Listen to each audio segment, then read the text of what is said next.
The Employment Appeal Tribunal has recently addressed the issue of whether on-call time is classed as working time. The case considered whether ambulance paramedics providing overnight relief cover at different ambulance stations who, as part of this cover, were contractually required to stay within 3 miles of the ambulance station and had to respond within 3 minutes, were working during these on-call periods.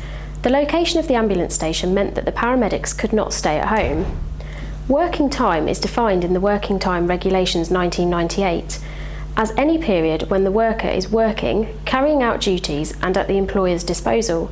An adult worker is entitled to a rest period of no less than 11 consecutive hours in each 24-hour period when they are working for their employer. Alternatively, in certain circumstances, they will be entitled to an equivalent period of compensatory rest.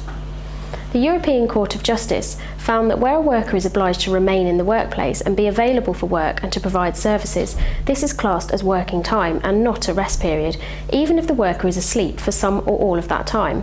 However, the Northern Ireland Court of Appeal had held in a similar case that a worker was capable of being on a rest period when they were not at a location determined by their employer, but was still required to be contactable and ready to respond promptly.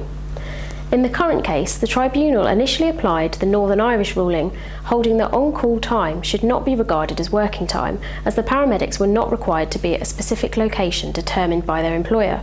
The paramedics appealed to the Employment Appeals Tribunal, who upheld the appeal and found that the paramedics were working when they were on call. The Employment Appeals Tribunal focused on the fact that the paramedics were confined to the specific area that was determined by their employer. Even though they were not required to be at their place of work, they were still obliged to be away from home and therefore their time was much less their own. The Employment Appeals Tribunal considered that the health and safety aspects of the legislation would be undermined by holding that such time was a rest period as opposed to working time. This decision has the potential to cause difficulty for employers, as the focus in such situations will now be on whether the employer has control over where workers must be during on-call time, even if that location is not a specific place, but a geographical area. This could become difficult for employers to apply and could lead to a situation whereby any conditions imposed by an employer on on-call time will lead to that time being classed as working time.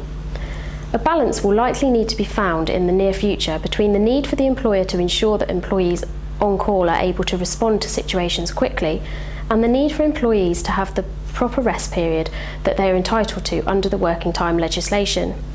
This may need to be considered on a case-by-case basis to some extent, in that a tribunal could consider the extent of the conditions imposed, taking into account the individual circumstances of business and the employees in question. For further information or guidance about this or any other employment law related matter, please contact us.